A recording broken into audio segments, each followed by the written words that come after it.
வணக்கம். City man Tamil செய்தி பத்திரிகை யூடியூப் சேனலின் செய்திகள். மகாத்மா காந்தியின் 156வது பிறந்த நாள். திருவெற்றியூர் நலசங்கம் சார்பாக காந்தி சிலைக்கு மாலை அணிவித்தனர். மகாத்மா காந்தியின் 156வது பிறந்த நாளை முன்னிட்டு இன்று 2/10/2025 காலை திருவெற்றியூர் சண்முகனார் பூங்காவில் 18/11/1955 அமைக்கப்பட்ட அன்றைய சென்னை மாகாண முதலமைச்சரான மறைந்த கே. காமராஜரால் திறந்து வைக்கப்பட்ட காந்திஜியின் திருவுருவ சிலைக்கு திருவெற்றியூர் நலசங்கத்தின் சார்பாக கௌரவ தலைவர் ஜி. வரதராஜன், தலைவர் அரிமா என். துரைராஜ், ஆலோசனையின் பெயரில் செயலாளர் குரு சுப்பிரமணி, பொருளாளர் எம். மதியழகன் ஆகியோர் தலைமையில் 100க்கும் மேற்பட்டவர்கள் முன்னிலையில் திருவெற்றியூர் காந்தியவாதி பாபண்ணா மாலை அணிவித்தார். முன்னதாக சண்முகனார் பூங்காவில் அமைந்துள்ள பாரதியாரின் திருவுருவ சிலைக்கு திருவெற்றியூர் நலசங்க பொருளாளர் எம். மதிவாணன் மாலை அணிவித்தார்.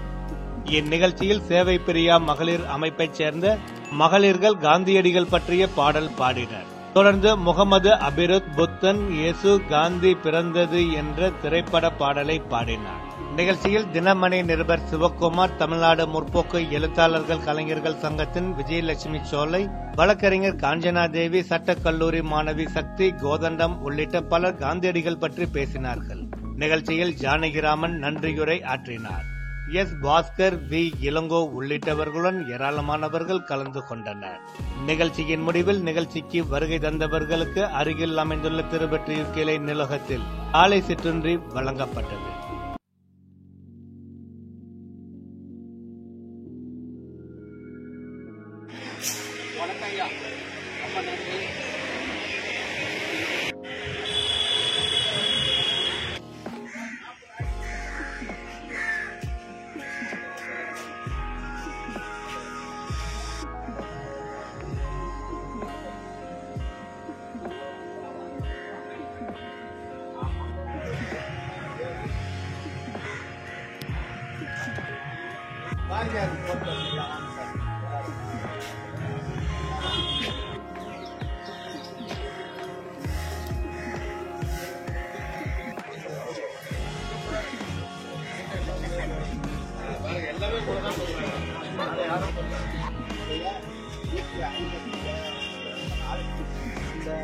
மகாத்மா காந்திக்கு மாலை அணிவித்து மரியாதை செலுத்த வந்துள்ளோம்.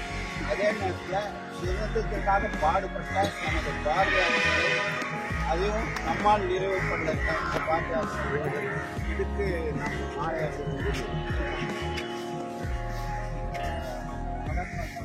பாரதியார் சிலைக்கு நம்ம மரியாதை அவர் தான் இந்த மெயின்டெனன்ஸ் இருக்கும்.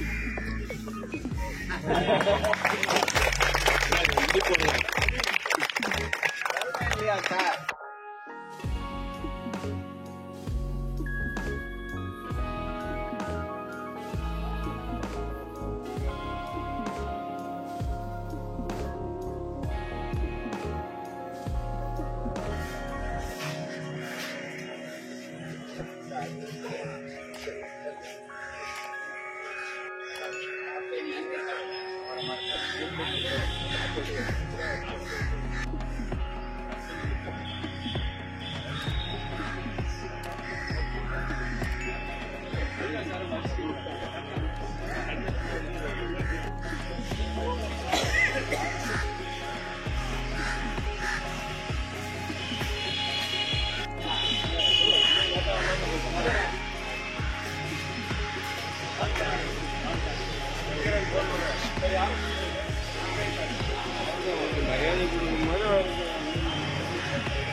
மரியாதை கொடுக்கும்போது கொடுங்க சார்.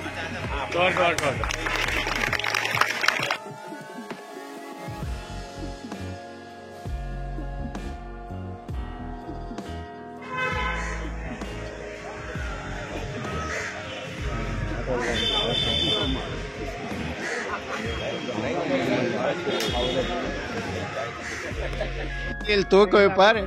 சேவை பிரியா அமைப்பை சேர்ந்த மகளிர் ஒரு பாடலை பாடுவார். இந்திய தாயை வணங்கிடுவோம், வந்தே மாதரும் சொல்லிடுவோம், இமய முதல் குமரி வரை அண்ணல் காந்தியை போற்றிடுவோம். இமய முதல் குமரி வரை அண்ணல் காந்தியை போற்றிடுவோம். ஜெய ஜெய ஜெய ஜெய பாரதம், ஜெய ஜெய ஜெய ஜெய பாரதம். இந்திய தாயை வணங்கிடுவோம், வந்தே மாதரம் சொல்லிடுவோம். பழமொழி பேசும் மக்கள் வாழும் அழகு இந்தியா, இனமொழி வேற்றுமை பேதம் இல்லா புதுமை இந்தியா. பழமொழி பேசும் மக்கள் வாழும் அழகு இந்தியா, இனமொழி வேற்றுமை பேதம் இல்லா புதுமை இந்தியா. பிரிவினை சக்தியை எதிர்த்து முன்னேறும் இந்தியா, இந்தியா இந்தியா. இந்திய தாயை வணங்கிடுவோம், வந்தே மாதரம் சொல்லிடுவோம். இமய முதல் குமரி வரை அண்ணல் காந்தியை போற்றிடுவோம். தாய்கள் உயிரில் மலர்ந்து வந்த வெற்றி இந்தியா, தேசப்பிதா நேசித்த நமது இந்தியா. தாய்கள் உயிரில் மலர்ந்து வந்த வெற்றி இந்தியா, தேசப்பிதா நேசித்த நமது இந்தியா. உலகின் அருகில் உயர்ந்து நிற்கும் இந்தியா, இந்தியா இந்தியா. இந்திய தாயை வணங்கிடுவோம், வந்தே மாதரும் சொல்லிடுவோம். இமய முதல் குமரி வரை அண்ணல் காந்தியை போற்றிடுவோம். மக்கள் வாழ இணைந்திருக்க விரும்பும் இந்தியா, வேற்றுமை கருத்தை அடியோடு வெறுக்கும் இந்தியா.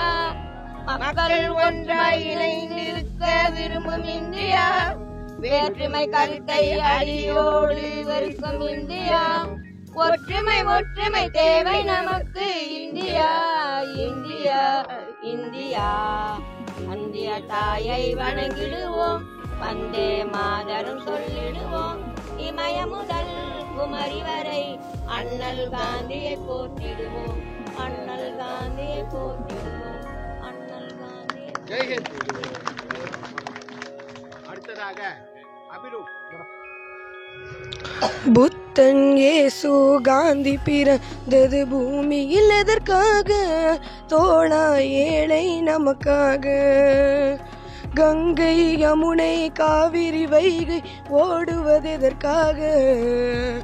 நாளும் முளைத்து தாகம் எடுத்த தோழர்கள் நமக்காக. புத்தன் இயேசு காந்தி பிறந்தது பூமியில் எதற்காக? தோழா ஏழை நமக்காக. நிழல் வேண்டும் போது மரம் ஒன்று உண்டு, பகை வந்த போது துணை ஒன்று உண்டு. நிழல் வேண்டும் போது மரம் ஒன்று உண்டு, பகை வந்த போது துணை ஒன்று உண்டு. இருள் வந்த போது விளக்கொன்று உண்டு. எதிர்காலம் ஒன்று எல்லோர்க்கும் உண்டு. உண்மை என்பது என்றும் உள்ளது, தெய்வத்தின் மொழியாகும். நன்மை என்பது நாளை வருவது, நம்பிக்கை ஒளியாகும். புத்தன் இயேசு காந்தி பிறந்தது பூமியில் எதற்காக? தோழா ஏழை நமக்காக. பொருள் கொண்ட பேர்கள் மனம் கொண்டதில்லை, தரும் கைகள் தேடி பொருள் வந்ததில்லை. பொருள் கொண்ட பேர்கள் மனம் கொண்டதில்லை, தரும் கைகள் தேடி பொருள் வந்ததில்லை. மனம் என்ற கோயில் திறக்கின்ற நேரம், அழைக்காமல் அங்கே தெய்வம் வந்து சேரும். அழுதவர் சிரிப்பதும் சிரித்தவர் அழுவ விதி வழி வந்ததில்லை. ஒருவனுக்கென்றே உள்ளது எல்லாம் இறைவனும் தந்ததில்லை. புத்தன் இயேசு காந்தி பிறந்தது பூமியில் எதற்காக? தோழா ஏழை நமக்காக. கங்கை யமுனை காவிரி வைகை ஓடுவதற்காக நாளும் உழைத்து தாகம் எடுத்த தோழர்கள் நமக்காக புத்தன் இயேசு காந்தி பிறந்தது பூமியில் எதற்காக தோழா ஏழை நமக்காக. நன்றி, வணக்கம். அடுத்ததாக ஊர்ல நடக்கிற நல்ல இதுக்கெல்லாம் இவர் துணை புரிகிறாரு. இன்னைக்கும் இவர் வயசுக்கு எங்க நல்ல காரியங்கள் நடந்தாலும் அதுக்கு போய் நிற்கிறாரு, அவருக்கு துணை செய்கிறாரு. அப்படியேற்பட்ட அவரு இன்னைக்கு நம்ம வேண்டுகோளை ஏற்று காந்தி சிலைக்கு மாலை அணிவித்து மரியாதை செய்ததற்கு நாம் எல்லாம் நன்றி தெரிவித்துக் கொள்கிறோம். அதே நேரத்தில் இப்போ அவரு ஒரு 2 நிமிடம் சிறப்புரையாற்ற அன்புடன் அழைக்கிறேன். அன்பார்ந்த நண்பர்களே, தாய்மார்களே, சிறார்களே, உங்கள் அனைவருக்கும் நன்றி கலந்த வணக்கத்தை தெரிவித்துக் கொள்கிறேன். இன்று மகாத்மா காந்தி அவருடைய பிறந்த தினத்தை மிக சிறப்பான முறையிலே இங்கே கூடியிருக்கின்ற உங்களையெல்லாம் இது எனக்கு முதல் முறையாக இந்த கூட்டம் எனக்கு தென்படுகிறது. காரணம், நான் காங்கிரஸ் கட்சியிலே இருந்ததனால் கட்சியுடைய செயல்பாடுகள் வேறு. இங்கே கூடியிருக்கின்ற தேசிய உள்ளங்கள் உங்களை பார்க்கின்ற போது எனக்கு மற்றற்ற மகிழ்ச்சியை நான் அடைகிறேன். காரணம் என்னவென்று சொன்னால், எந்த விதமான எதிர்பார்ப்பும் இல்லாமல், எந்த விதமான ஒரு சூழ்நிலைக்கும் ஆளாகாமல் நீங்கள் உங்களுடைய உள்ளங்களிலே இருக்கின்ற தேசிய உணர்வை இங்கே கூடியிருக்கின்ற பெரியவர்களை பார்க்கின்ற போது மற்றற்ற மகிழ்ச்சி மாத்திரமல்ல, அரசியல்வாதிகளாக இருக்கின்ற நாட்டிலே அனுபவித்துக் கொண்டிருக்கின்ற அவர்களெல்லாம் சற்று சிந்தித்து பார்க்க வேண்டும். இவ்வேற்பட்ட கூட்டங்களை அவர்கள் திரும்பி பார்க்க வேண்டும் என்று இந்த நேரத்திலே கேட்டுக்கொள்வதோடு, மகாத்மா காந்தி அவர்கள் இங்கே இந்த நிகழ்ச்சியை பார்க்கின்ற போது உயிரோடு தான் இருக்கிறார். எங்கே தேசியம் அழிந்து விட்டதோ, இந்தியா எங்கே செல்லுகின்றதோ என்ற சூழ்நிலை இந்த நாட்டிலே இப்பொழுது உருவாகிக் கொண்டிருக்கின்ற இந்த நேரத்தில் இப்பேற்பட்ட நல்ல உள்ளங்கள், வயதானவர்கள், பெரியவர்கள், சிறியவர்கள், தாய்மார்கள் அனைவரும் இங்கே ஒன்று கூடி மகாத்மா காந்தி அவர்களுக்கு நன்றி செலுத்துகின்றோம் என்றால் தேசிய பற்று என்ன என்பதை என்னால் இங்கே புரிந்து கொள்ள முடிகின்றது. நண்பர்களே, இது வார்த்தை அல்ல, என்னுடைய உளமார்ந்த நன்றியினை இங்கே செயலாற்றிக் கொண்டிருக்கின்ற நண்பர்களுக்கு அவர்களுடைய பெயர்கள் எனக்கு தெரியவில்லை.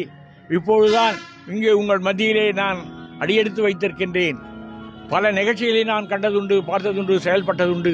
ஆனால் இப்பேற்பட்ட ஒரு நிகழ்ச்சியை நண்பர் என்னுடைய தோழர் கோதண்ணா அவருடைய மூலியமாக, என்னுடைய நண்பர் யுவராஜ் அவர்கள் மூலியமாக உங்களை எல்லாம் சந்திக்கின்ற ஒரு வாய்ப்பினை எனக்கு அவர்கள் கொடுத்ததற்கு நான் மற்றற்ற மகிழ்ச்சி அடைவதோடு நன்றிகழ்ந்த வணக்கத்தை அவர்களுக்கு தெரிவித்துக் கொள்வதோடு, நீங்கள் எல்லாம் இந்த சிறியவனுக்கு ஒரு மரியாதை கொடுத்ததற்காக உங்கள் அனைவருக்கும் உங்கள் பாதார வினங்களை தொட்டு வணங்கி விரும்பி வேண்டுக் கொடுக்கிறேன். வணக்கம், ஜெயன்.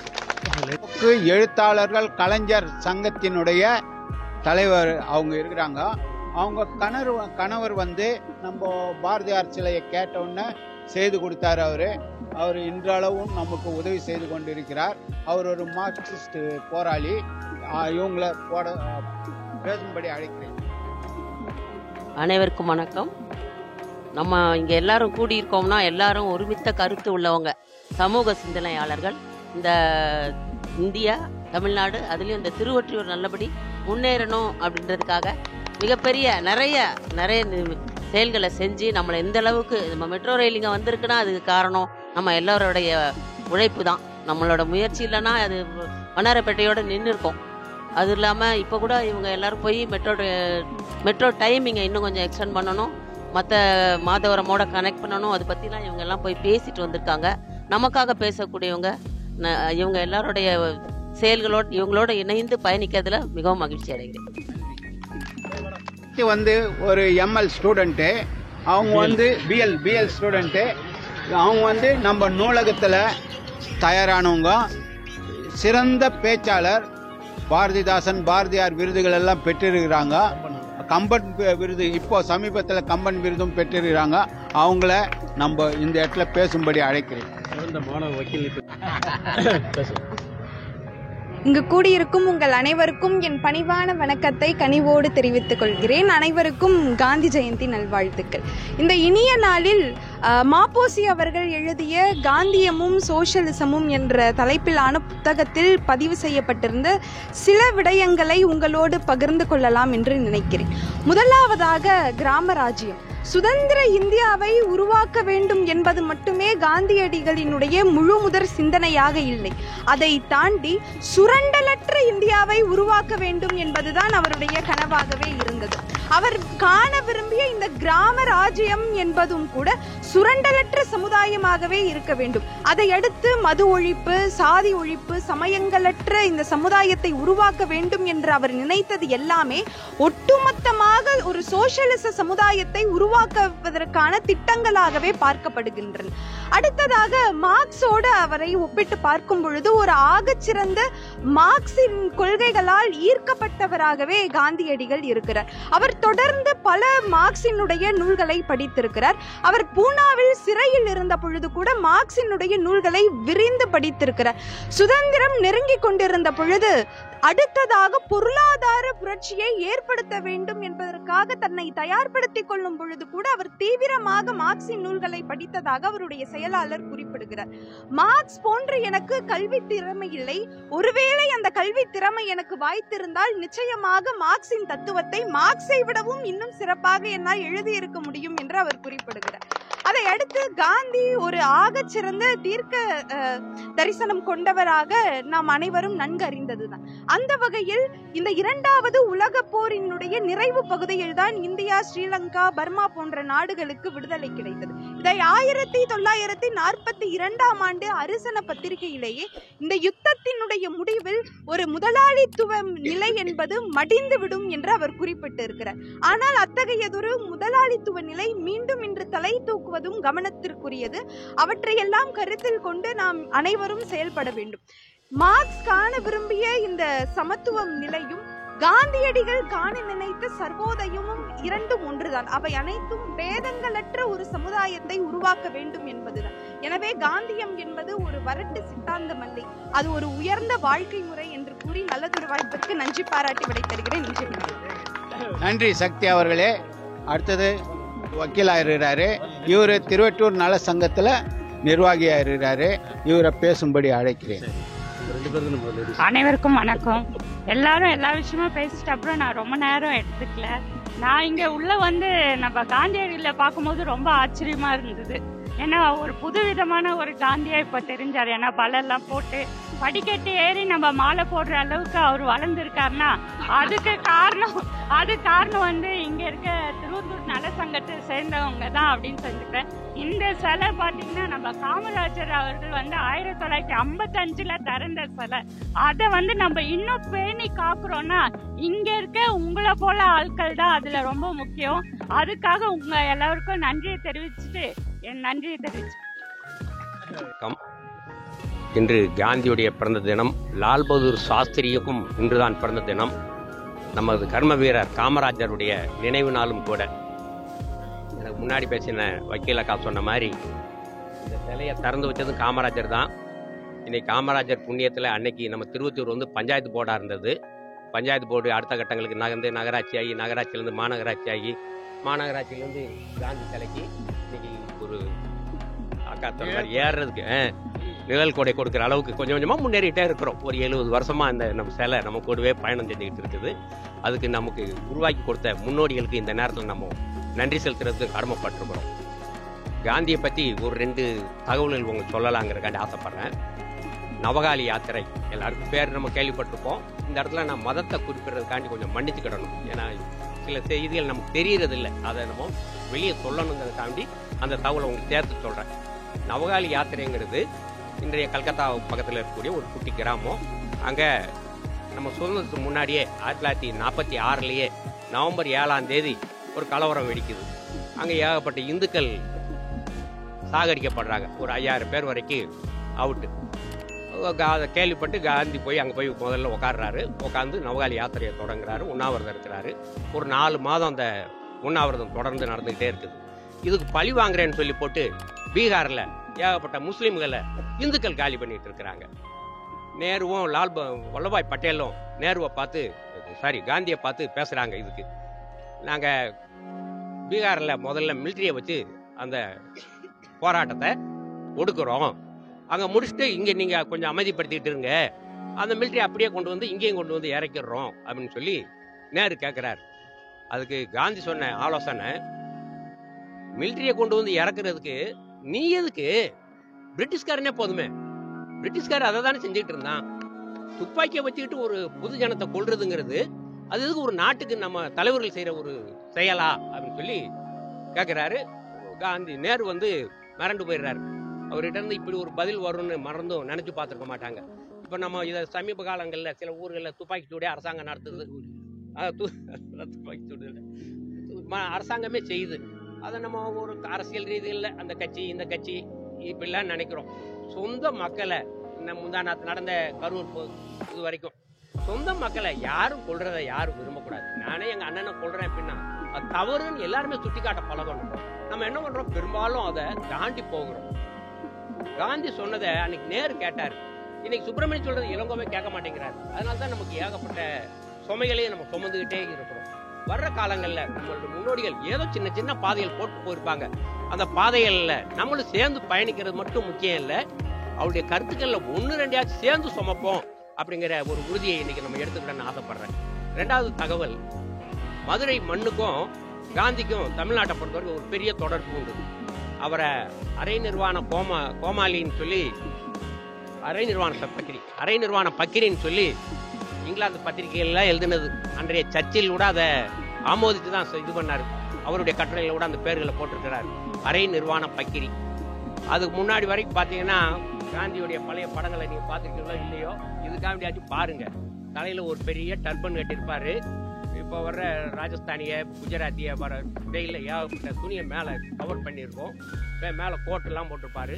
அந்த மாதிரி இருந்த ஒரு மனிதனை இந்த மாதிரி மனிதனாக்கி அவர் கெடியாரம் தயப்பாங்கிற கெடியாரத்தை கூட அன்னைக்கு இடுப்புல கட்டி தொங்க விடுற ஸ்டைல தான் அன்றைய சூழ்நிலையில் இருந்தது. இன்றைய டெஸ்ட் வாட்சிகள்லாம் வரல. அன்றைய ஆளை வந்து எளிமையா கொடுத்த மண்ணு நம்ம மதுரை மண்ணு. இங்க இருக்கிற சோழவந்தான்ல விவசாயிகளை போய் பார்க்க போறாரு. எல்லாமே கோமணத்தோட நிக்கிறாங்க, விவசாயம் பார்க்கறாங்க. அப்ப கேட்கிறாரு, கேட்ட உடனே அவங்களுடைய பொருளாதார சூழலுங்க, அவங்க பொருளாதாரத்துக்கு அதை தான் கட்ட முடியாது அப்படின்னு சொல்றாங்க. அன்றைய வைத்தியநாத ஐயர் தான் இந்திய காங்கிரஸ் தமிழ்நாடு காங்கிரஸ் பார்ட்டியுடைய தலைவராக இருக்கிறாரு. அவர் அதை பத்தி காந்திக்கு ஃபுல்லா எக்ஸ்பிளைன் பண்றாரு. அதே சிந்தனையில வீட்டுல அவர் தங்க வேண்டிய இடத்துல வந்து தங்கிட்டாரு. தங்கிட்டு பிஏ கிட்ட அன்னைக்கு நைட்டே எனக்கு 2 4 மூளை வேஷ்டி வாங்கிட்டு வா அப்படிங்கிறாரு. பிஏ எதுக்குன்னு முதல்ல கேட்கிறாரு. இவர் அதுக்கான பதிலெல்லாம் சொல்லலை. அப்போ வாங்கி வந்துட்டு வச்சாச்சு. மறுநாள் காலையில இவர் குளிச்சு முடிச்சாரு. ஒரு வேஷ்டியை இடுப்புல கட்டிக்கிட்டாரு, இன்னொரு வேஷ்டியை தோல்ல போட்டுக்கிட்டாரு. இன்னைக்கு வரைக்கும் அதுதான் அவருடைய வடிவமாகவே நிற்குது. இது கேள்விப்பட்ட உடனே மதுரையில் இருக்கக்கூடிய ஏகப்பட்ட ஜவுளி கடை ஓனர்கள்லாம், ஐயா நீங்க இப்படி மாறிடக்கூடாது, நீங்க பழையபடியே இருங்க, உங்களுக்கு தேவையான துணிமணி எல்லாம் நாங்களே மதுரையில இருந்தே நாங்க உங்களுக்கு சப்ளை பண்றோம் அப்படின்னு சொல்றாங்க.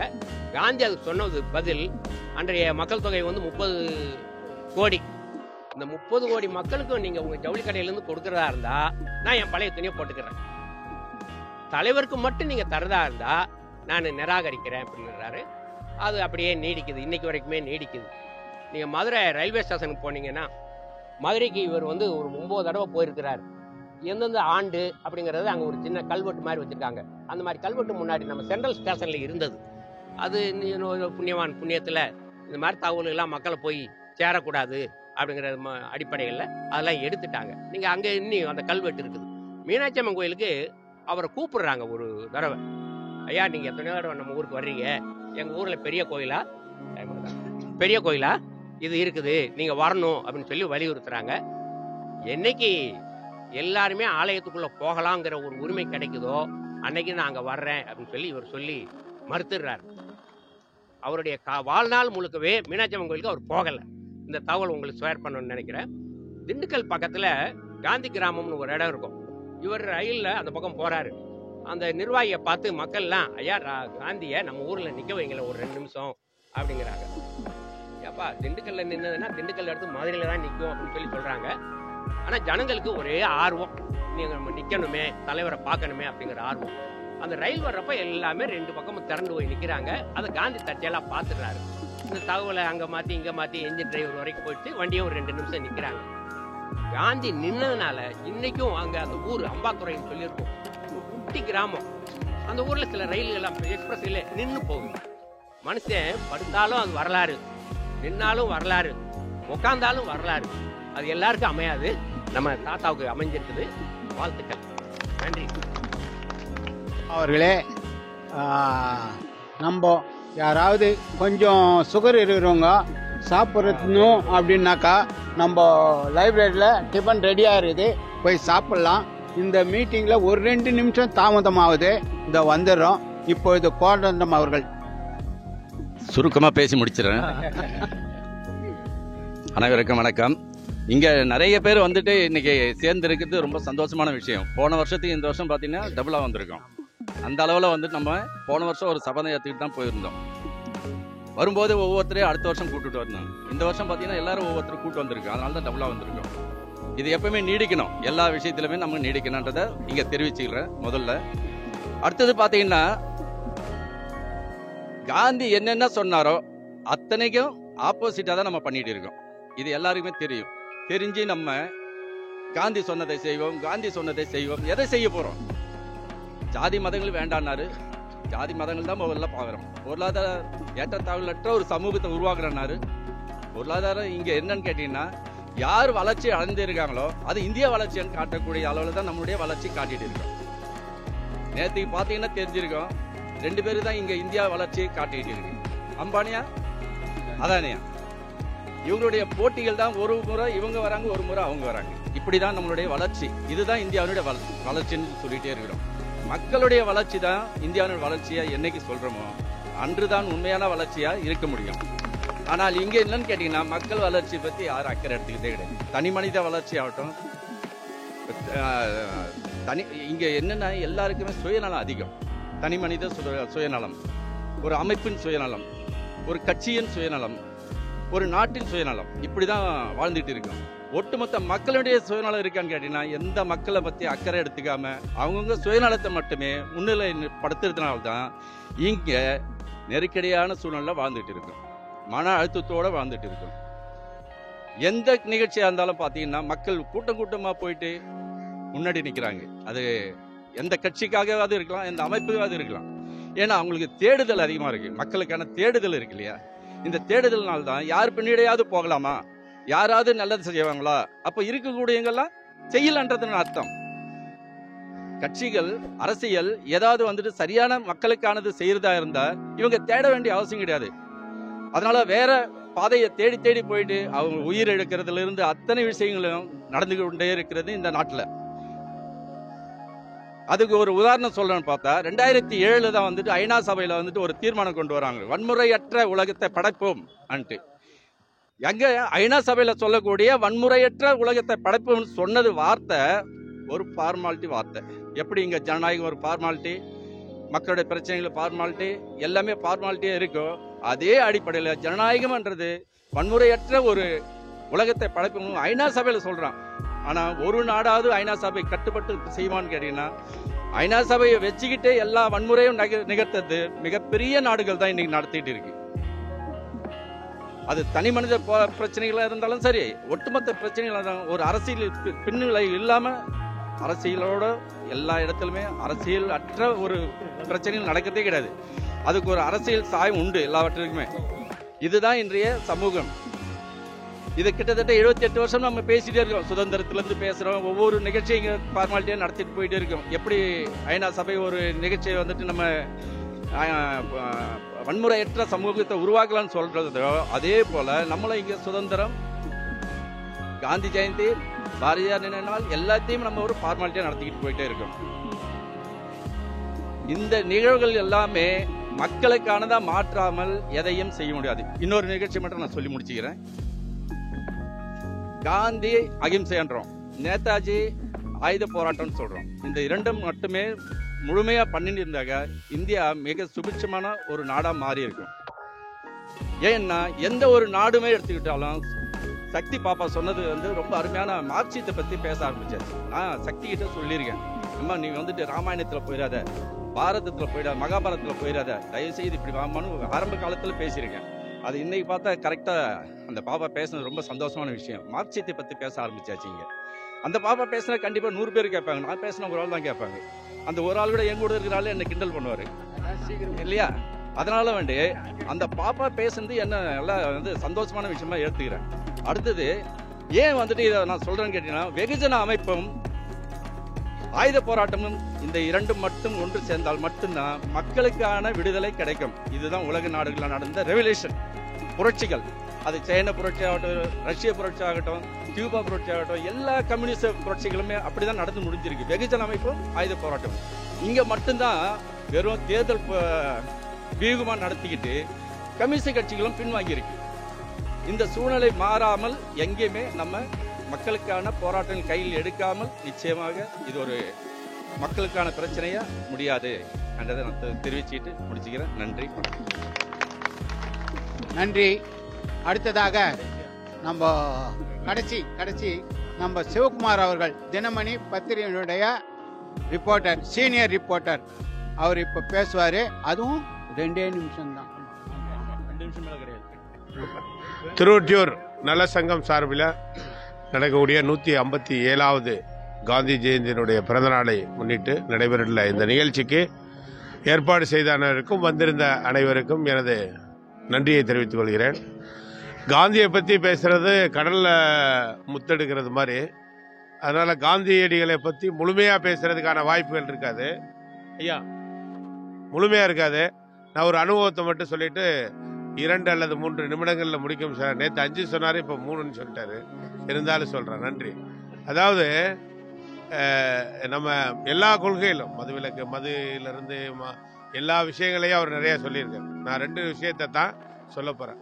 முதல்ல இன்னைக்கு நாட்டுக்கு தேவை சத்தியம், சகிப்புத்தன்மை. இந்த 2 மட்டும் சொல்கிறேன். மீதி எல்லாம் நிறைய விஷயங்கள் இருக்கு. அது அண்மையில் நான் குஜராத்து போயிருந்தேன், பாவ்நகரில் ஒரு கூட்டத்துக்கு போயிருந்தேன். அதுக்கப்புறம் அந்த சபர்மதி ஆசிரமத்துக்கு நான் போயிருந்தேன். மக்கள் எந்த அளவுக்கு அவர் அந்த கிட்டத்தட்ட 1918 30 வரைக்கும் ஒரு சின்ன அறையில தான் அவர் தன்னுடைய வாழ்க்கையை இருக்காரு. சின்ன ஒரு உரல், அதில் தான் அவர் இந்த மசாலாலாம் அடித்து இதெல்லாம் பக்கத்தில் கஸ்தூரிபாவுக்கு ஒரு இது சின்னதாக ஒரு கிச்சன். இதுதான் அவருடைய வாழ்க்கை முறை இருந்திருக்கு. கிட்டத்தட்ட 12 வருஷம் அவர் எங்கேயுமே போகல. அதான் உண்மை.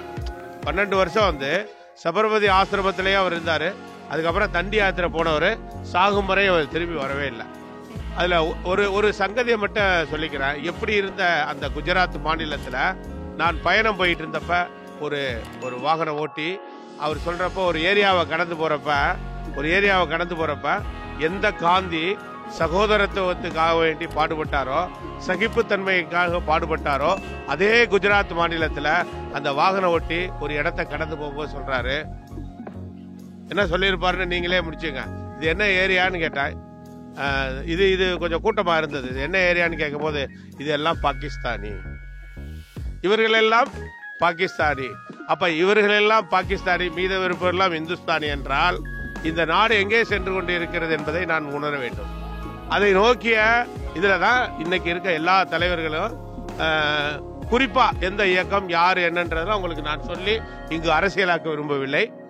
இந்த கருத்தை நாம் முதலில் மறுத்தளிக்க வேண்டும். இந்த நாளில் நாம் நமது பக்கத்து வீட்டு நண்பரை, பக்கத்து வீட்டில் இருக்கவங்கள, இப்படி எல்லா இடத்துலையும் இந்த சகிப்புத்தன்மையை நம்ம வளர்த்துக்கணும். இன்னொன்னுன்னா, ஒரு கட்சி இருந்த ஊர்ல இப்ப 3 கட்சி 4 கட்சி 5 கட்சி 6 கட்சி ஆயிடுச்சு. ஒரு வீட்டிலேயே, எனது வீட்டுல 2 மருத்துவர்கள் மாணவர்கள் இப்ப மருத்துவர்கள்லாம் பணியாற்றுறாங்க. என் மனைவி இருக்காங்க, நான் ஒரு கருத்தை சொன்னா அந்த கருத்துக்கு சகிப்புத்தன்மை கிடையாது. எடுத்தோன்னு கேட்கிறான், இது என்ன அது என்ன, அவர் ஏன் கூட்டத்துக்கு லேட்டா வந்தா என்ன, போலீஸ் என்ன பண்ணுச்சு. இங்க என்னன்னா, யார் மேலேயாவது ஒரு காரணத்தை தூக்கி போடணும். யாரோ நாளிதழ்களை படிப்பதையோ, காந்தியை பற்றி படிப்பதையோ, நல்ல கருத்துக்களை பற்றி படிப்பதையோ இங்க இப்ப இருக்கிற சமுதாயம் இல்ல. இன்னொன்னு, அதனால நம்ம பக்கத்து வீடா இருந்தாலும் சரி, அடுத்த வீடா இருந்தாலும் சரி, அடுத்த கட்சியா இருந்தாலும் சரி, எல்லோரையும் நம்ம முதல்ல ஒரு சகிப்புத்தன்மையை நம்மளும் வளர்த்துக்கணும் அப்படின்றது. ஒண்ணு. இதனால இதை உறுதி எடுத்துக்கிடுவோம். வீடா இருக்கட்டும், நாடா இருக்கட்டும், ஊரா இருக்கட்டும், எல்லா ஊர்லயும் எல்லா ஜாதியினரையும், எல்லா மதத்தினரையும், எல்லா கட்சியினரையும் ஒரு இடத்துல பேச முடியலங்க. ஒரு இடத்துல ஒரு கட்சியை பத்தியோ ஒரு இதை பத்தியோ என்னை மாதிரி ஒரு பத்திரிகையாளரோ யாராவது போனா, பக்கீர்சாமி சார் மாதிரி ஆளுங்கள்லாம் அவங்க ஒரு எதிர்த்து நீங்க ஒரு எடுத்துக்காட்டு. எல்லாருமே என்னன்னா யாரு கேட்கறதுக்கு தயாரா இல்ல. ஒண்ணு. அப்புறம் சத்தியம், இதோட முடிச்சிடறான். சத்தியம் சத்தியம் தவறாத உத்தமன் போலவே நடிக்கிறார் அப்படின்னு கண்ணதாசன் எழுதுறார். ரைட். ஏன்னா அவனுக்கு தெரியாது, இவருக்கு தான் தெரியும். அவர் சொல்ற அந்த சத்தியம் இருக்கு இல்லையா, இந்த சத்தியத்துக்கு 90% 100% ஆபத்து ஏற்பட்டு விட்டது. இதான் என்னுடைய செய்தி. இன்னைக்கு சத்தியம் தவறாத உத்தமன் போல நடிக்கிறார்ன்றதை விட சத்தியம் தவறாத உத்தமனாகவே நடிக்கிறதுன்றது இயல்புக்கே வந்துருச்சு. நான் போன பொதுக்கூட்டத்துக்கு நான் இங்கிருந்து போயிருந்தேன், 2 பேர் போயிருந்தோம் தமிழ்நாட்டில இருந்து. அங்கே கிட்டத்தட்ட 10,000 பேர் 20,000 பேர் பந்தல்ல வச்சுட்டு, நான் யாரையும் சொல்ல விரும்பல, எல்லா தலைவர்களையும், ஆளுகிற தலைவர்கள் முதல் ஆளத் துடிக்கும் தலைவர்கள் வரை அனைத்தும் பொய் பேசுறதுக்கு தயாரா இருக்காங்க. மன்னிப்பு கேட்கறதுக்கோ, காந்தி சொன்னது மாதிரி ஒரு சகிப்புத்தன்மை நடந்து போச்சியா, முதல்ல நான் என்னை மன்னிச்சுங்க அப்படின்னு கேட்கறதுக்கு இந்த காலத்துல தலைவர்கள் இல்ல.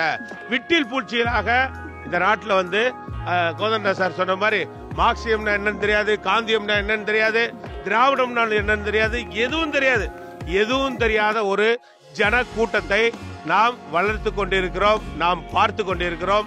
போன தடவை சொன்ன மாதிரி இந்த இடத்துல மறுபடியும் அதிகமான கூட்டமே வந்திருக்கு. அடுத்த இதுல நாம எல்லாம் நம்ம இந்த திருவொற்றியூரை பொறுத்தல நம்மளால முடிஞ்ச வச்சோவா. நான் இந்த சொல்லியிருக்கிறது 2 தான். சத்தியத்துக்கும் சகிப்புத்தன்மைக்கும் நம்ம முதல்ல மரியாதை கொடுத்து இந்த நாட்டில் நம்மளால என்ன செய்ய முடியுமோ அதை, இந்த ஊர்ல என்ன செய்ய முடியுமோ அதை செய்வோம். அடுத்த இந்த இதனுடைய இதை பார்த்துருப்பீங்க. இதனுடைய பின்னணியில திருவொற்றியூர் நலசங்க நிர்வாகிகள் தொடர்ச்சியா கொடுத்த அழுத்தத்தின் காரணமாக இந்த இது ஏற்பாடு செய்யப்பட்டது. அவர்களுக்கு முதல்ல நன்றியை தெரிவிக்கலாம். மண்டல குழு தலைவருடைய அறிவுரையின் பேர்ல அந்த A² நக்கீரன் சார் நான் சொன்னேன், இவ்வளவு பேர் வராங்க, என்ன பண்ணுவீங்களோ தெரியாது. நானும் சுப்பிரமணியம் சார் சொன்னோம், என்ன பண்ணுவீங்களோ தெரியாது. 2ஆம் தேதி அதுல ஏறி மாலை போடுற, நேற்று கூட கேட்ட இல்ல இன்னும் பண்ணலன்னாரு. அப்ப என்ன இந்த நாட்டில் இதை கூட பண்ண முடியலையா அப்படின்ற ஒரு இது இருந்தது. பார்த்ததுல சந்தோஷம். நிர்வாகி திருவொற்றியூர் நலசங்க நிர்வாகிகளுக்கு எனது ஒரு வேண்டுகோளை தெரிவித்து கூட்டத்தை முடிக்கலான் இருக்கேன். எனது பேச்சை என்னன்னா, அடுத்த முறையாவது ஒரு சின்னதாக ஒரு ஸ்பீக்கரு, ஒரு கொஞ்சம் சேர் போட்டு ஒரு இந்த எல்லாரும் வராங்க, பாப்பா பேசுன மாதிரி நிறைய ஒரு 5 நிமிஷம் அப்படி பேசினா கூட ஒரு அரை மணி நேரம் 1 மணி நேரம் விழாவா இதை நடத்த வேண்டும் என்று தாழ்மையுடன் கேட்டுக்கொண்டு வாய்ப்பை கொடுத்த நண்பர்களுக்கு விடைபெறுகிறேன். நன்றி, வணக்கம். நன்றி உரை முடிச்ச உடனே எல்லாருமே நூலகத்தில் சிற்றுண்டி ஏற்பாடு செய்யப்படுறது, எல்லாருமே அவசியம் சாப்பிட்டுட்டு தான் போனோம். இந்த 157வது காந்தி பிறந்த நாளுக்கு மிகச் சிறப்பான அளவில், ஏன்னா கடந்த முறை நம்ம இதில் பாதி பேர் கூட வரலை, இந்த தடவை எவ்வளோ பேர் வந்திருக்கிறது மிக மிக மகிழ்ச்சியாக இருக்குது. அதுபோல் இன்னைக்கு நிறைய பேர் நல்ல கருத்துக்களை பேசினவங்க, எல்லாருமே நல்ல கருத்துக்களை விதைச்சிருக்கீங்க. இது இவ்வளோ பேருக்கு மத்தியில் போகும் பொழுது ரொம்ப இந்த விழாவை நடத்துகிற எங்களுக்கு ரொம்ப மகிழ்ச்சியாக இருக்குது. இதைத்தான் நம்ம செய்யணும். இன்னமும் நிறைய பேர்கிட்ட போகணும். இப்போ திரு கோதண்டம்லாம் நிறைய சமூக பணி செய்கிறாரு. திரு மதிய அவர்கள் எக்கச்சக்கமான இடங்கள்ல அவர் தன்னுடைய நேரத்தை ஒதுக்கிக்கிட்டு நிறைய நல்லது செய்கிறாரு. இன்னும் நிறைய சொன்னால் நிறைய பேர் இருக்கா, இப்போ சுப்பிரமணியம் இப்படி எல்லாருமே செய்கிறாங்க. இது இவங்களுக்கெல்லாம் மகிழ்ச்சி விட்டுறதுக்கு நம்ம நிறைய பேர் வரணுங்கிறது தான். இன்னைக்கு நீங்கள் எவ்வளோ பேர் வந்தது ரொம்ப சந்தோஷம். இதில் குறிப்பாக சொல்லணும்னா, ஒரு ஃபோன் பண்ணி சொன்னார் சுப்பிரமணி, மாதவரத்துலேருந்து இங்கே இந்த விழா கலந்துக்கிட்டதுக்கு திரு சீனிவாசன் அவர்களுக்கு மிக்க நன்றி. அதனால் இந்த நிகழ்ச்சி இந்த அளவில் நிறைவு பெறுது. எல்லாரும் சிற்றுண்டி அருந்தி செல்லுமாறு பணிவுடன் கேட்டுக்கொள்கிறேன். நன்றி, வணக்கம்.